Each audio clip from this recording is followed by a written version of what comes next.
Clarendon County, one woman is facing charges after investigators say she shot and killed her boyfriend. Clarendon County Sheriff's Office says 27-year-old Carrie Woodberry is charged with voluntary manslaughter. Deputies say the shooting happened Wednesday at the Quality Inn on Paxville Highway. She had the gun in her hand when we got there. The deputy's words hung in the air as investigators surveyed the grim scene at the Quality Inn. On the second-floor landing lay 28-year-old Abram Bernardo Walker Jr., his life cut short by a single bullet. Just steps away stood his girlfriend, Carrie Anastasia Woodberry, weapon still in her possession, her eyes vacant as officers approached. Welcome to Shadows of Crime. If you're new here, hit that subscribe button to join our community as we examine the darkest moments that change lives forever. Today, we're diving into a case that exposes how quickly love can transform into something deadly. The call came in on July 2, 2024. Reports of gunfire at a motel just off Interstate 95 in Manning, South Carolina. What began as an ordinary evening at a roadside hotel would end with flashing police lights, yellow crime scene tape, and a community left searching for answers. Abram Walker was remembered by those who knew him as hard-working and respectful, a young man from Sumter with connections throughout South Carolina's Midlands region. His memorial page would soon overflow with tributes, candles lit in his memory by those struggling to comprehend his sudden, violent end. But what brought this couple to room 214 that night? What words were exchanged behind those thin walls? And how did a relationship deteriorate so completely that it ended with one partner dead and another facing manslaughter charges? The answers lie in a toxic mixture of suspicion, jealousy, and accusation. A powder keg that needed only the smallest spark to explode. And as investigators would soon discover, that spark came in the form of 3 words no relationship can easily survive. Before the night that changed everything, Abram Bernardo Walker Jr. and Carrie Anastasia Woodberry were just another couple navigating the complexities of a relationship in their late 20s. Born on April 27, 1996, Abram had recently celebrated his 28th birthday, while Carrie was 27, both at ages where many begin to evaluate the seriousness of their partnerships. Those who knew Abram described him with consistent admiration, very respectful, appears repeatedly in tributes from friends and acquaintances. A product of Lower Richland schools, his roots in South Carolina's Midlands ran deep. While public records don't detail his professional achievements, those close to him emphasized his work ethic, painting a picture of a young man committed to building something meaningful. But what about the dynamics between Abram and Carrie? Like many relationships that end in tragedy, the public face likely masked private struggles. The couple maintained enough stability to travel together, to make plans, to book hotel rooms for overnight stays. Yet beneath this ordinary exterior, currents of discord were strengthening. Relationships that culminate in violence rarely transform overnight. They deteriorate gradually, with warning signs that become visible only in retrospect. For Abram and Carrie, these warning signs remain largely hidden from public view, known perhaps only to close friends who noticed changes in behavior or family members who sensed increasing tension during gatherings. What we do know is that by July 2024, something fundamental had shifted. The decision to stay at the Quality Inn on Paxville Highway wasn't random. Located just off Interstate 95, the hotel served primarily as temporary lodging for travelers passing through Manning. Was this a planned getaway to reconnect, a necessary stop during a longer journey, or perhaps something more complicated, a neutral ground to discuss relationship problems away from familiar surroundings? The motel itself stands as an unremarkable 2-story structure, the kind found alongside highways across America. Room rates hover around $80 per night, affordable enough for a young working couple. Security cameras monitor the parking lot and common areas, silently recording comings and goings, including what would be Abram's final hours. As evening fell on July 2nd, other guests checked in, unaware they would become peripheral witnesses to a domestic tragedy. Families returning from summer activities, business travelers preparing for meetings, all going about their routines while in room 214, conversation between Abram and Carrie began taking a dangerous turn. What triggered the argument remains officially undisclosed, but law enforcement's classification of the incident as domestic violence related speaks volumes. The confrontation that began behind closed doors would soon spill into the public space of the second-floor hallway and stairwell. For Abram and Carrie, that escalation would prove fatal. As night deepened over Manning, South Carolina, their private disagreement intensified. Words became sharper, accusations more pointed. And then came the moment that transformed their story from a private dispute into a public tragedy. What exactly was said in those final heated exchanges? What accusation proved so devastating that it led Carrie to retrieve a handgun? The answer lies in a suspicion as old as relationships themselves. A suspicion that would leave one person dead and another facing the consequences of an irreversible action. July 2, 2024 began as an ordinary summer Wednesday in Clarendon County. The temperature had climbed into the high 80s, typical for South Carolina in early July. The Quality Inn on Paxville Highway operated at its usual pace: check-ins, check-outs, the hum of ice machines, and occasional door closings echoing through the corridors. Security footage would later confirm that Abram Walker and Carrie Woodberry arrived in the same vehicle shortly after 6 p.m. They checked in efficiently with none of the tension that would later explode into violence. The desk clerk later told investigators the couple seemed normal. No raised voices, no obvious signs of discord as they collected their key cards and made their way to the second floor. Room 214 overlooked the parking lot and the steady flow of traffic on Interstate 95. Inside, the accommodations were standard: 2 queen beds with floral bedspreads, a small table with chairs, a television mounted on the wall.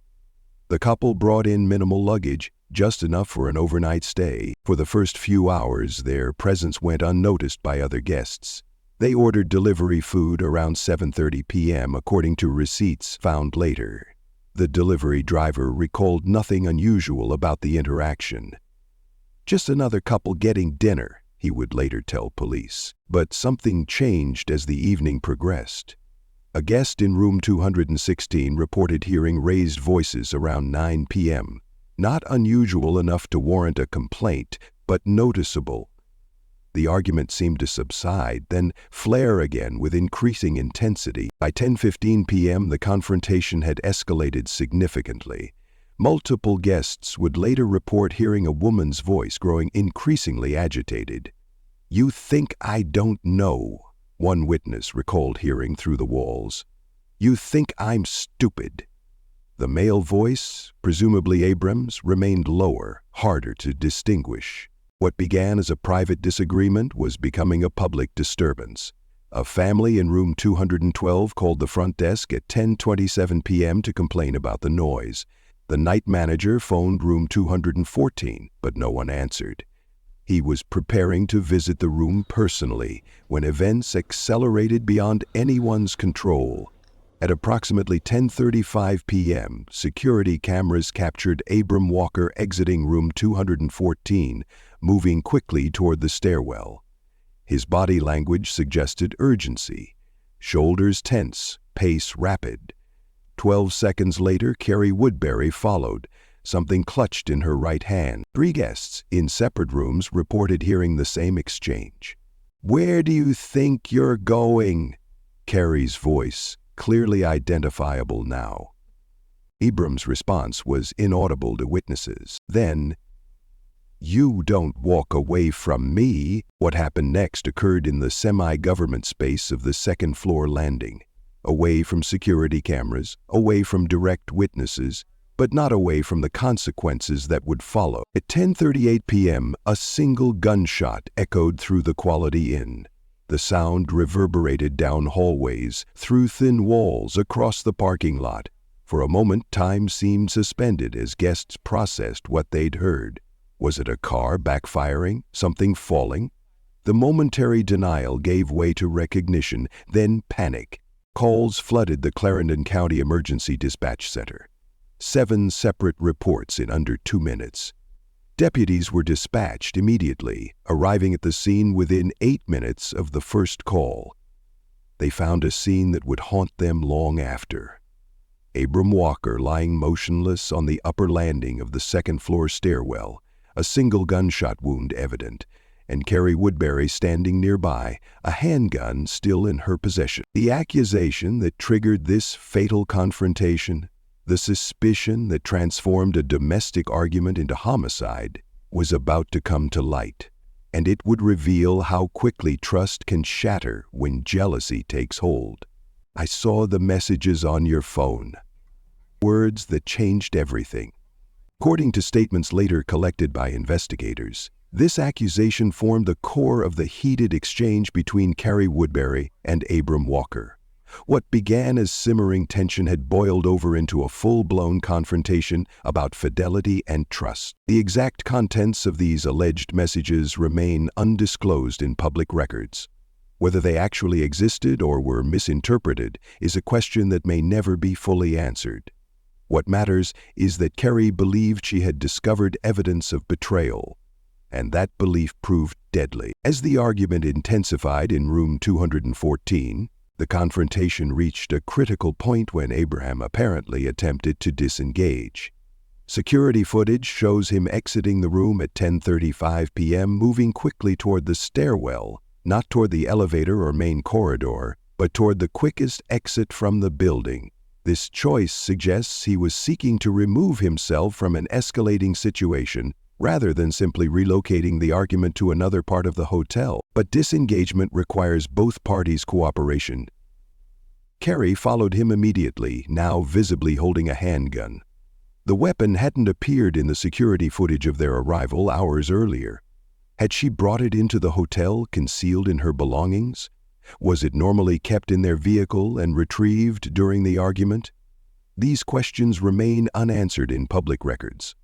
What is clear is that by the time she followed Abram to the stairwell, the situation had crossed a threshold. The presence of the firearm transformed a heated verbal exchange into a potentially lethal confrontation. On the second-floor landing, the final moments of Abram Walker's life played out away from direct witnesses. Acoustic analysis of the building suggests that words exchanged here would have been at least partially audible in the stairwell and adjacent hallway, but no witnesses have come forward with definitive accounts of this final exchange. What we do know comes from physical evidence and Carrie's initial statements to first responders. The single gunshot occurred at close range, less than 3 feet, according to preliminary forensic reports. The bullet struck Abram in the upper torso, causing catastrophic damage to vital organs. Death would have followed within minutes, if not seconds. When deputies arrived at 10:46 p.m., they found a scene, frozen, in the aftermath of violence. Abram lay on his back on the landing, unresponsive to emergency medical interventions. Carrie stood nearby, still holding the weapon, appearing dazed according to officer statements. "I didn't mean to," she reportedly told the first deputy on scene. "He was going to leave me." These words, if accurately reported, offer a glimpse into the psychological state that preceded the shooting. Not premeditated malice, but a desperate, impulsive reaction to perceived abandonment, layered on top of suspected infidelity. The deputies secured the weapon, a 9M handgun legally purchased and registered to Carrie Woodberry 2 years earlier. They separated her from the scene, established a perimeter, and began the methodical process of evidence collection that would form the foundation of the case against her. As paramedics confirmed what was already visually apparent, that Abram Walker was beyond medical help, the Clarendon County coroner was summoned to the scene. The official pronouncement of death came at 11:17 p.m., less than an hour after the fatal shot was fired. By midnight, the Quality Inn had transformed from an unremarkable highway motel into the epicenter of a homicide investigation. Yellow crime scene tape cordoned off the second floor. Guests were relocated or refunded. And in the back of a patrol car, Carrie Anastasia Woodberry sat in silence, the magnitude of her actions beginning to settle over her like a heavy shroud. The investigation began in earnest as July 2nd became July 3rd. The Quality Inn parking lot transformed into a staging area for law enforcement. Clarendon County Sheriff's vehicles, crime scene technicians' vans, and the coroner's vehicle created a tableau of official response that drew attention from passing motorists on Interstate 95. Inside, room 214 became the focus of intense scrutiny. Investigators photographed overturned furniture, documented the position of personal belongings, and collected electronic devices including both Abram's and Carrie's phones. These devices would potentially hold the digital evidence at the heart of the confrontation, the alleged messages that sparked Carrie's jealous rage. If you're watching this video right now, I want you to take a moment and comment below. Have you ever witnessed a relationship destroyed by unfounded jealousy? What warning signs did you notice? The stairwell where Abram's life ended required particularly careful documentation. Blood spatter analysis would later confirm that he was facing Carrie when the shot was fired, standing approximately 2 feet away. The bullet's trajectory suggested he might have had his hands raised, either in defense or perhaps in a gesture of de-escalation when the trigger was pulled. Meanwhile, at the Clarendon County Sheriff's Department, Carrie Woodberry sat in an interview room. After being read her Miranda rights, she initially agreed to speak with investigators without an attorney present, a decision her court-appointed lawyer would later question. During this initial 3-hour interview, Carrie's account emerged in fragments between periods of emotional breakdown. She claimed the gun just went off during their argument, a version contradicted by forensic evidence showing the weapon functioned normally and required deliberate pressure on the trigger. When pressed about the messages she believed proved Abram's infidelity, her story became inconsistent. At first, she claimed to have seen explicit exchanges between Abram and another woman.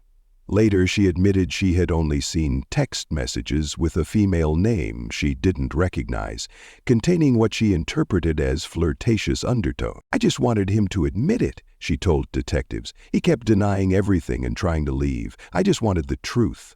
By dawn on July 3rd, the investigators had gathered enough evidence to formally charge Carrie Anastasia Woodberry with voluntary manslaughter, a charge that acknowledges the killing occurred in the heat of passion, without premeditation, but also without legal justification. The forensic examination of the phones would prove crucial to understanding the case. Digital forensics experts extracted data from both devices, focusing particularly on messaging apps and location history. Their findings, detailed in court documents filed on July 8th, revealed a more complex picture than initially suggested. The messages Carrie had discovered were indeed from a female contact, a co-worker of Abram's who had texted him about an upcoming work schedule change. The exchanges contained no romantic or sexual content. Additional messages showed Abram had mentioned this co-worker to Carrie previously in a professional context. Location data from both phones confirmed another critical detail. The Quality Inn wasn't a random choice of accommodation.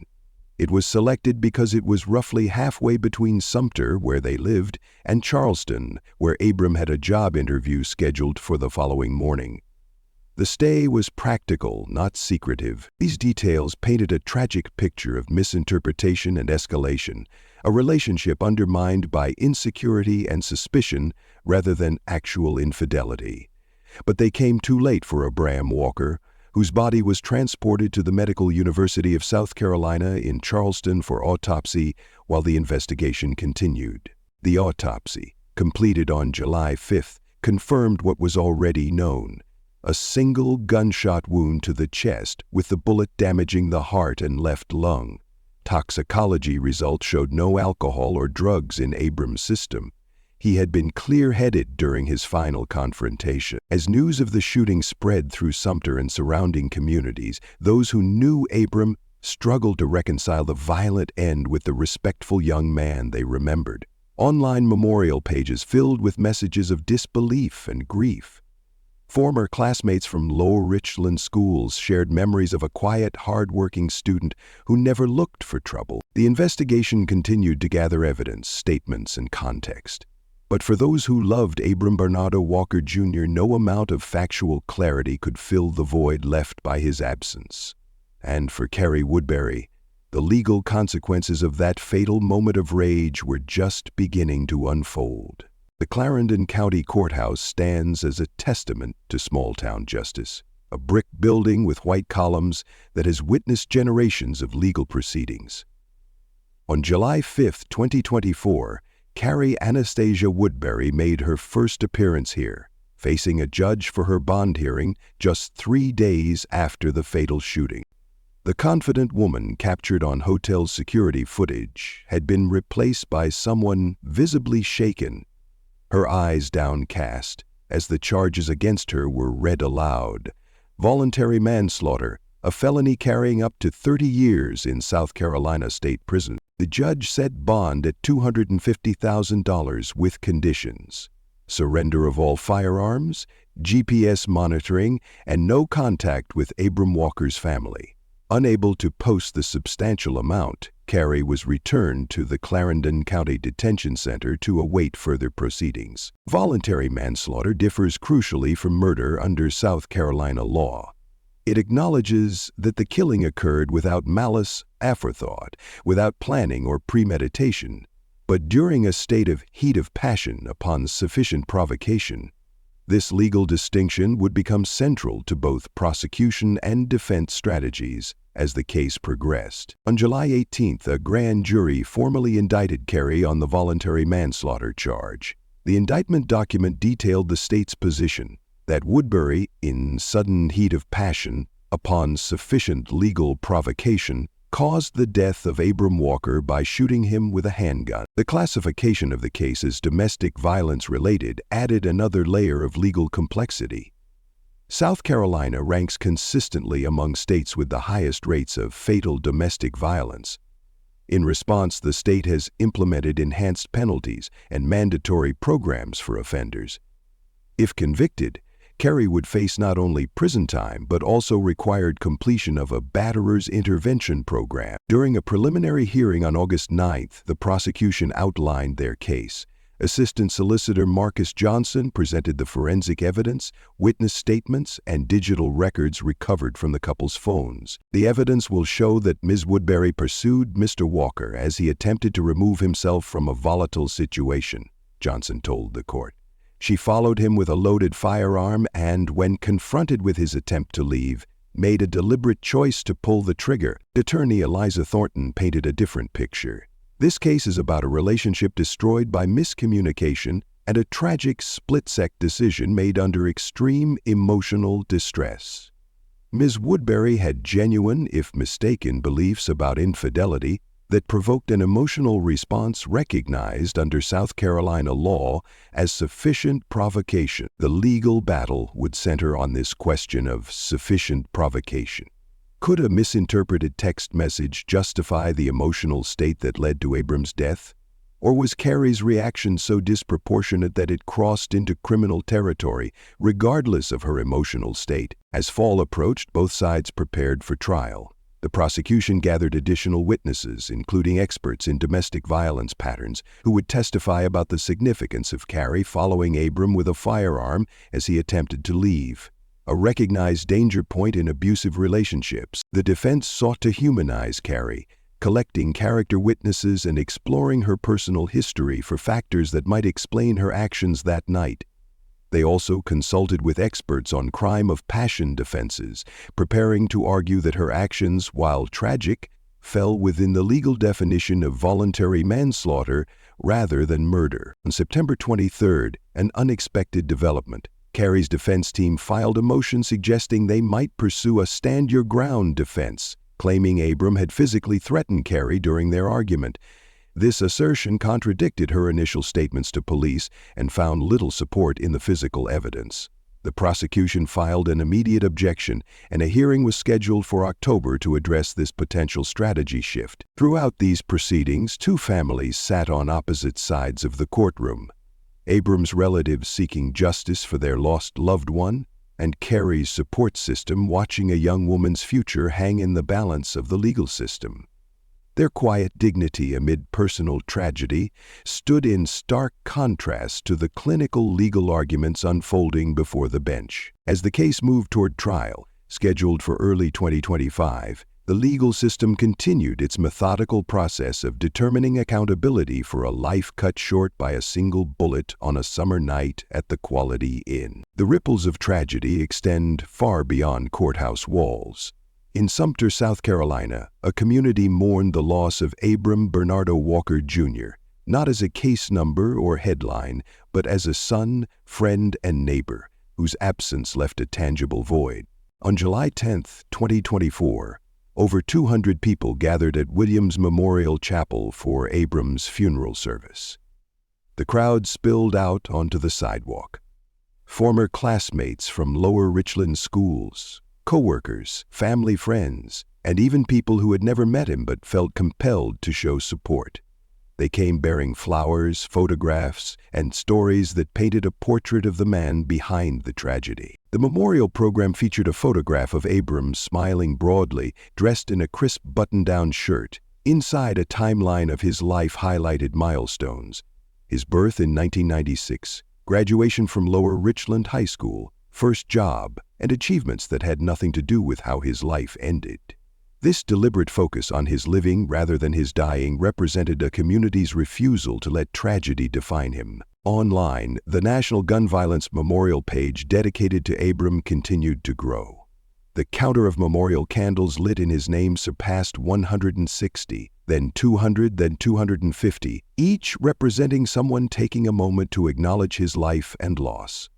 Comments ranged from deeply personal remembrances to broader reflections on domestic violence and its consequences. The tragedy sparked difficult conversations throughout Sumter and Clarendon counties. Local churches organized discussion groups addressing relationship violence. The Sumter Item newspaper published a series examining domestic violence statistics in South Carolina, noting that the state consistently ranks among the worst in America for women killed by men, a sobering context for Abram's death as a male victim of domestic violence. At Lower Richland High School, counselors made themselves available to alumni struggling with the news. The school's current principal, who had not known Abram personally, spoke at an assembly about conflict resolution and the importance of walking away from volatile situations.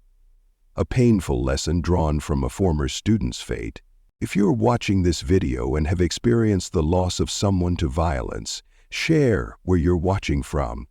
This community understands your pain. In Manning, near the Quality Inn where the shooting occurred, the impact manifested differently. Tourism officials noted a temporary decrease in hotel occupancy along that stretch of Interstate 95. The motel itself became an unwilling landmark, with room 214 remaining vacant for weeks after the incident, despite the completion of the crime scene investigation. For the staff who had been working that night, the psychological effects lingered. Poignantly, a small memorial appeared spontaneously at the base of the motel's stairwell, flowers, candles, and notes left by strangers moved by the tragedy. Hotel management initially removed these items, concerned about reminding guests of the violence that had occurred. But when they continued to reappear, a compromise was reached, a small garden bench placed near the property edge, becoming an unofficial place of reflection.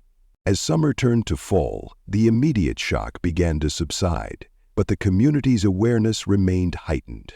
Abram Walker's death had become more than a personal tragedy or court case. It had evolved into a catalyst for conversation, awareness, and perhaps, though cold comfort to those who loved him, prevention of similar tragedies through the harsh lesson of his experience. Abram Bernardo Walker Jr.'s story isn't just a tragedy, it's a wake-up call. The red flags in his relationship with Carrie Woodberry weren't unique or extraordinary. They were the same warning signs that appear in thousands of relationships daily. The difference is whether we recognize them in time. Healthy relationships thrive on trust, not surveillance. They grow through independence, not isolation.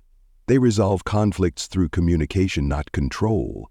When jealousy transforms from an emotion into an action, checking phones, tracking movements, limiting friendships, the foundation for potential violence is being laid. If you recognize these patterns in your own relationship, remember, walking away isn't failure, it's self-preservation.